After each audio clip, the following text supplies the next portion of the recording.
एक दिन एक विशाल मक्के के खेत में एक टूनी चिड़िया ने अपना एक घोंसला बना रखा था। उसके घोंसले में उसके दो बच्चे भी थे। सुनो मेरे बच्चों, मैं खाना ढूंढने जा रही हूँ। तुम दोनों अपना ख्याल रखना। मैं जल्दी खाना लेके आ जाऊंगी। ठीक है माँ। फिर टूनी चिड़िया खाना ढूंढने चली जाती है।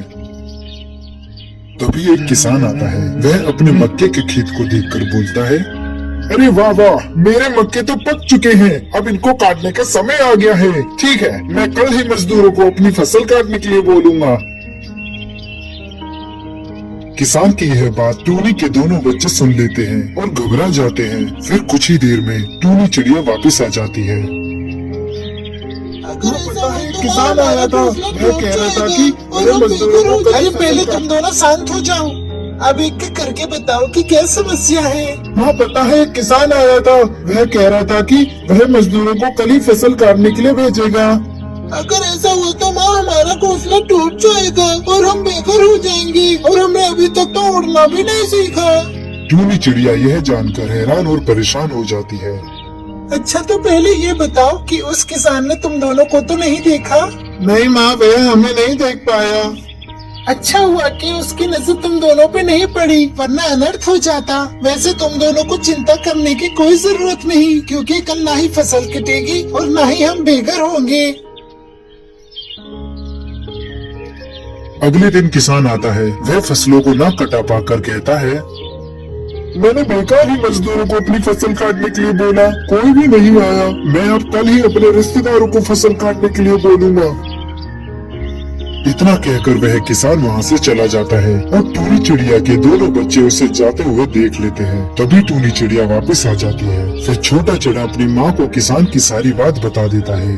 माँ, आज फिर से किसान आया था और फसलों को ना कटा पाकर कह रहा था कि वह कल ही अपने रिश्तेदारों को फसल काटने के लिए भेजेगा। अब क्या करें माँ? अब कल किसान सारी फसलें कटवा देगा और हम बेघर हो जाएंगे। टूनी चिड़िया बड़ी निम्रता से बोलती है, अरे घबराओ मत मेरे बच्चों, कल भी कुछ नहीं होगा। कल भी फसल नहीं कटेगी। अगले दिन किसान फिर से आता है और फसलों को कटा ना पाकर बहुत गुस्सा हो जाता है। अरे रिश्तेदार तो सिर्फ नाम के ही रिश्तेदार होते हैं, सब झूठे हैं। मैं बेकार ही दूसरों पे भरोसा करता हूँ। अब मैं खुद ही अपनी फसल काटूंगा, वरना ये सारी फसल बेकार हो जाएगी। इतना कहकर वह किसान वहाँ से जाने लगता है। तभी उसकी नजर टूनी चिड़िया और उसके बच्चों पे पड़ती है।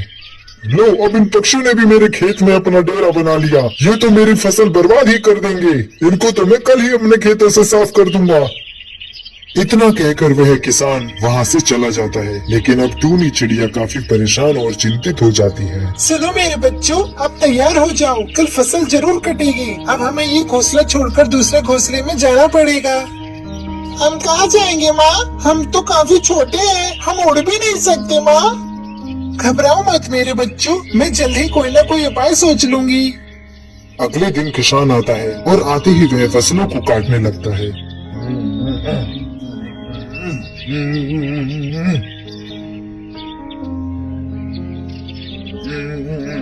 कुछ ही घंटे में वह खेत की आधी फसल काट देता है।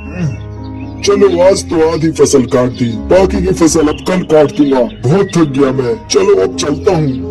फिर किसान वहाँ से चला जाता है। फिर छोटा चिड़ा अपनी माँ से पूछता है, माँ आपको कैसे पता कि आज ही किसान अपनी फसल काटेगा?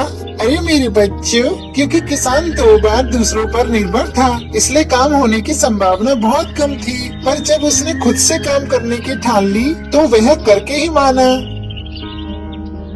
इस कहानी से हमें यह सीख मिलती है कि हमें अपने काम के लिए दूसरों पर निर्भर नहीं रहना चाहिए, बल्कि उस काम को हमें खुद निपटाना चाहिए।